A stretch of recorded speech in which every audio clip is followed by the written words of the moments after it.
হুগলির গ্রামীণ পুলিশের গুরাব থানার অন্তর্গত দুর্গাপুর হাইওয়েজের ওপর ট্রাকের সঙ্গে 4 চাকা গাড়ির সংঘর্ষে দুজনের মৃত্যু ও 3 জন আশঙ্কাজনক অবস্থায় আহত। তাদের বর্ধমান মেডিকেল কলেজ হাসপাতালে পাঠানো হয়। পুলিশ সূত্রে জানা গিয়েছে, কলকাতার দিক থেকে একটি 4 চাকা গাড়ি বর্ধমানের দিকে যাওয়ার সময় দাঁড়িয়ে থাকা একটি ট্রাকের পেছনে সজোরে ধাক্কা মারে। দুর্ঘটনার ফলে ঘটনাস্থলে দুজনের মৃত্যু হয় ও 3 জন আহত।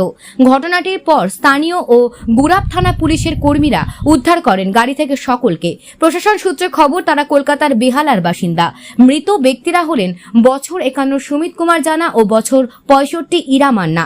আহতরা হলেন রোমানিয়া জানা, সুরজিৎ জানা ও সৌরদীপ জানা।